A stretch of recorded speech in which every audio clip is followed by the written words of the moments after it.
नमस्कार, सुप्रभात। स्वागत आप सभी का आज की प्यारी सी सुबह में सब रंग कार्यक्रम में।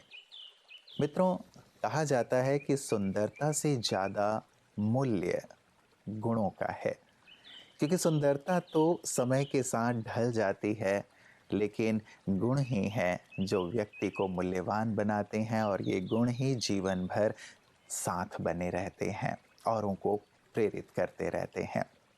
जो बातें हम सुनते हैं, देखते हैं, उनका असर हमारे जीवन पर बहुत गहराई से होता है। कहते हैं ना कि यदि आप कोयले की खान में जाएंगे तो कालिख से बच नहीं सकते, वो कालिख आपको लगेगी ही लगेगी।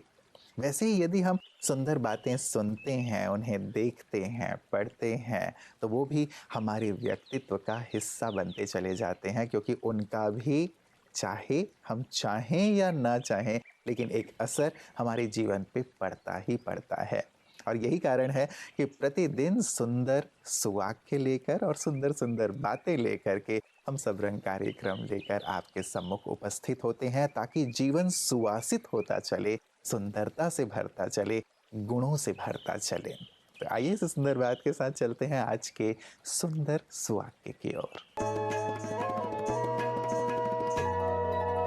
सुंदर सपनों का रचनाकार है सदृश हकीकत का हकदार। रचनाकार का शिल्प प्रकाशित होता है उसके निर्माण में, उसकी उस कला से जिसकी मदद से वो कल्पना को वास्तविकता का रूप प्रदान करता है। कल्पना मन के आंखों की वो छवि है जो सत्यता के दर्शन की प्यासी है। यह छवि कल्पना से रंजित की हुई आशाओं का एक समागम है, जिसे हम सपने कहते हैं। जितने सुंदर सपने, उतनी सुंदर उसकी रचना। लेकिन यह एक कला है। सुंदर सपनों का निर्माण भी वही व्यक्ति कर सकता है जो सकारात्मक सोच से प्रेरित है। चाहे कितनी भी असंभव क्यों न लगे, लेकिन अपनी उम्मीदों, अपने गुणों की उत्तमता के ऊपर भरोसा करना चाहिए, और यही सुंदर सपनों को साकार रूप प्रदान करता है।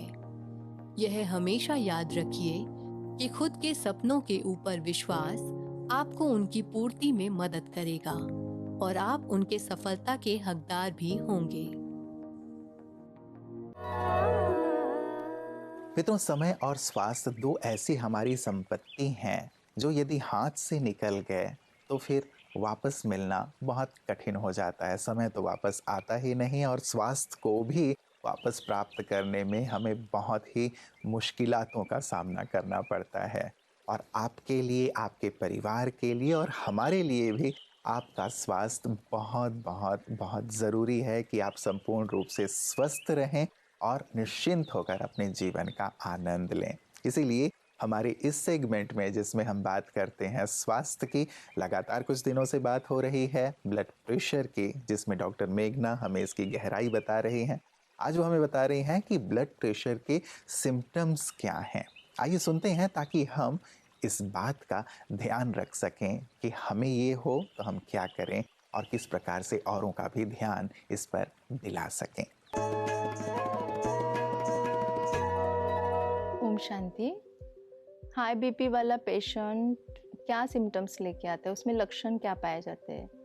यूजुअली हेडेक या चक्कर आना या वीकनेस लगना, इस प्रकार के सिम्टम्स लेके वो आता है। पर कभी कभी हमने क्लिनिकल प्रैक्टिस में ये भी देखा है कि पेशेंट किडनी फेल्योर करके आता है, और जब हम उसका कॉज ढूंढने लगते हैं तो पता पड़ता है कि ये काफ़ी सालों से हाइपरटेंसिव रहा है और इसने ट्रीटमेंट नहीं ली है। हम देखते हैं कि हर पेशेंट की ऐसी सोच रहती है कि हम इंग्लिश दवाइयाँ ना लें, या हमें हैबिट हो जाएगी, या उसके साइड इफ़ेक्ट्स हो जाएंगे। पर अगर हमने प्रेशर को कंट्रोल नहीं किया तो उसके जो कॉम्प्लिकेशंस है या उसके जो डैमेज शरीर को होता है, उसको इरिवर्सिबल करना, क्योर करना इम्पॉसिबल है। तो इसीलिए प्रेशर को कंट्रोल करना बहुत बहुत ज़रूरी है। जब इस प्रेशर से, हाई प्रेशर से ब्लड हमारे शरीर में घूमता है, तो जो ब्लड वेसल्स होती है, आर्टरीज होती है, उसकी जो वॉल है वो डैमेज होने लगती है, और डैमेज हुए वॉल में जो ब्लड के अंदर कोलेस्ट्रॉल है, प्लेटलेट्स है, फाइब्रिन्स है, वो जाके चिपकने लगते हैं और वहाँ प्लग तैयार होने लगता है और इस प्रकार ब्लड के फ्लो में अवरोध होता है। अगर यही अवरोध हार्ट के आर्टरीज में हो, उसको हम कोरोनरी आर्टरी डिसीज़ बोलते हैं। उस कारण हार्ट अटैक आना, अंजाइना होना, हार्ट फेलियर भी हो सकता है। वही आर्टरीज में चेंजेस अगर किडनी के आए तो किडनी के सेल डैमेज हो जाते हैं और किडनी फेल हो जाती है। किडनी फेल हो जाए तो ब्लड का प्यूरिफिकेशन नहीं होता और ब्लड में क्रिएटिनिन, यूरिया, सोडियम, पोटेशियम की मात्राएं बढ़ने लगती है और पेशेंट हार्ट अटैक आके अरिथमिया होकर भी जा सकता है। वैसे ही आँखों की रेटिना होती है, उसको हम हाइपरटेंसिव रेटिनोपैथी कहते हैं, तो विजन भी जा सकता है। तो इस प्रकार अगर बीपी कंट्रोल ना करे तो वो इस हद तक वाइटल ऑर्गन्स को डैमेज करता है कि डेथ तक हो सकती है। और अगर हाई बीपी हो बहुत ज़्यादा तो ब्रेन हेमरेज होकर पेशेंट कोमा में जाकर डेथ हो सकती है या पैरालिसिस होके वो बेड रिडन हो सकता है। तो बीपी को कंट्रोल करना बहुत बहुत ज़रूरी है। अच्छा, ओम शांति। तो मित्रों, आप सभी संपूर्ण स्वस्थ रहें, इन्हीं शुभकामनाओं के साथ आइए चलते हैं अपने अगले सेगमेंट की ओर, जिसमें हम काव्य तरंग में सुंदर सुंदर कविताएं प्रतिदिन सुनते हैं जो हमें प्रेरित करते हैं, हमें विचार करने के लिए कुछ बिंदु देते हैं और साथ ही साथ हमें गुदगुदाते भी हैं। मित्रों, सूर्य की तरह बनना हम सबकी कामना होती है कि हम भी सूर्य की तरह प्रकाशित हों, उसकी तरह ही चमकें, दमकें। लेकिन किसी ने कहा है कि यदि सूर्य की तरह चमकना है तो सूर्य की तरह जलना होगा। अर्थात जीवन में जो बातें, परिस्थितियां आती हैं वही हमें चमकाती हैं, दमकाती हैं। तो हम यदि जीवन में कोई तकलीफ आए, बातें आए तो उनसे घबराएं नहीं, बल्कि ये सोचें कि ये मेरी चमक को और बढ़ाने वाले हैं। तो आइए देखते हैं और सुनते हैं कि कवि मनोज जी क्या हमसे शेयर कर रहे हैं। आप सभी को मनोज खुशनुमा का नमस्कार, ओम शांति। भाइयों बहनों, ईश्वर के इस धरा पर अवतरित होने के उस दुर्लभ नज़ारे को अल्फाज में समाने और दिखाने का प्रयास किया है इस गज़ल में इल्म आफताब यानी ज्ञान का सूर्य।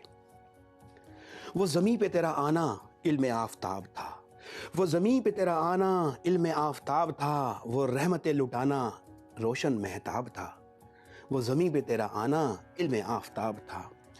भूल गया सुध-बुध वो देह दुनिया की, भूल गया सुध-बुध वो देह दुनिया की, देखा जिसने वो तेरा रूहानी रुहाब था, वो ज़मीं पे तेरा आना इल्म आफताब था, इल्म आफताब था। जिसने देखा फिर निखर गया नसीब उसका, नजारा उस पल का वो दुर्लभ व नायाब था, वो ज़मीं पे तेरा आना इल्म आफताब था, इल्म आफताब था।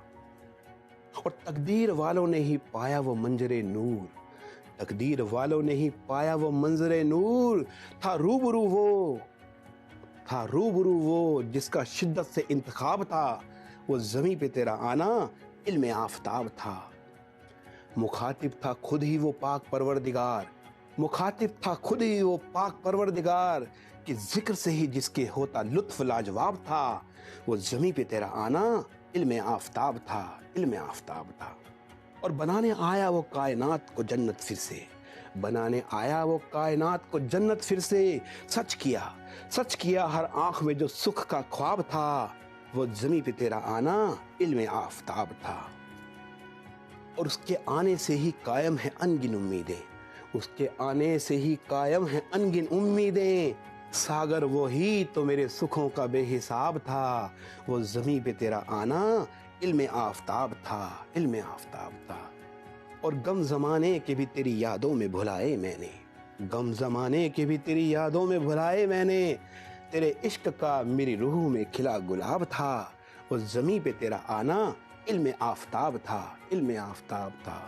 और समा गए हर रंजो गम के जजीरे उसमें, चैनो अमन का वो एक बेजिहद सैलाब था। वो जमी पे तेरा आना इल्मे आफताब था, इल्मे आफताब था। अब तो हर राह में नजर आए जो उजाले मुझको, अब तो हर राह में नजर आए जो उजाले मुझको। खुशनुमा वो तेरे रहनुमा का खुदाई शबाब था। वो जमी पे तेरा आना इल्मे आफताब था, वो रहमतें लुटाना रोशन महताब था। वो जमी पे तेरा आना इल्मे आफताब था। धन्यवाद, नमस्कार। हे ईश्वर, सबकी खुशी में हो मुझे खुशी, ऐसा मेरा नज़रिया कर दे। सबके चेहरों पर ला सकूं मैं खुशी, ऐसा तो मुझे ज़रिया कर दे। सचमुच कितनी सुंदर सी कामना है ना। और ऐसी ही सुंदर कामना लेकर के विश्व की सेवा कर रही हैं ब्रह्मा कुमारी बहनें। एक ऐसा संगठन है जो स्वयं भी मुस्कुराता रहता है, हर एक के चेहरे पे यहाँ मुस्कान होती है और आध्यात्मिक ज्ञान के माध्यम से सबके जीवन में मुस्कान और खुशियाँ ला रहे हैं। और उनकी इसी सुंदर सेवा कार्य को हम प्रतिदिन देखते हैं पीस न्यूज़ हाइलाइट्स में। कैरेबियन द्वीप समूह एंटीगुआ के ब्रह्मा कुमारी समन्वयक बी के डॉक्टर पायल ने एंटीगुआ और बारबुडा के governor general sir Rodney Williams और लेडी विलियम्स को उनके कार्यालय में रक्षा बंधन पर राखी का पवित्र धागा बांधा। इस अवसर पर द्वीपों में भारत सरकार के मानद कौंसल श्री विजय तेवानी भी उपस्थित थे। बी के डॉक्टर पायल ने माननीय श्री स्टीडरा क्यूटी बेंजामिन को भी राखी बांधी। स्टीडरा क्यूटी बेंजामिन एंटीगुआ और बारबुडा के कार्यवाहक प्रधानमंत्री, न्याय मंत्री और अटॉर्नी जनरल के रूप में कार्यरत थे। उन्होंने अपना अनुभव कुछ ऐसे बताया, जब बी के पायल प्रवेश कर रही थी तब मुझे लगा कि ऑफिस में एक लाइट प्रवेश कर रही है, एक चमकता हुआ देवदूत। मैं पवित्रता और आध्यात्मिक स्पंदनों को महसूस कर सकता था। बी के पायल जैसे अनेकानेक ब्रह्मा कुमारियां परमात्म संदेश देश विदेश के हर कोने में प्रसारित कर रही है। मित्रों, आध्यात्म हमें एक बहुत सुंदर सी शिक्षा देता है। इस सुंदर शिक्षा के साथ आज आपको छोड़े जा रहा हूँ। अध्यात्म ये कहता है कि जो आप देखते हैं, सुनते हैं या पढ़ते हैं, वो आपकी चित्त में बैठ जाता है और जो चित्त में होता है वही आपके चिंतन में आता है और जो चिंतन में होता है उसी के अनुसार हम कर्म करते हैं और जो कर्म करते हैं वही हमारा भाग्य बन जाता है। तो आधार हमारा देखना, हमारा सुनना और हमारा अध्ययन करना ही है। इस पर ज़रूर गौर कीजिएगा, क्योंकि जो हम देखकर सुनकर अपने अंदर बिठाएंगे और उसके अनुसार कर्म में आएंगे, वैसा ही हमारा कल होगा, वैसा ही हमारा भाग्य होगा। तो क्यों ना अपने सुंदर भाग्य की रचना हम अपने इन आधारों को श्रेष्ठ बना करके करते चले मित्रों, क्योंकि यदि बीज शक्तिशाली होगा तभी फल भी शक्तिशाली होगा और यदि बीज कमज़ोर है, उसमें नकारात्मकता है, तो फल भी नकारात्मक और कमज़ोर ही होगा। ज़रूर इस पर गहराई से विचार कीजिएगा। कल पुनः आप सभी से इसी वक्त मुलाकात होगी। नमस्कार। ओम शांति। जीवन के सब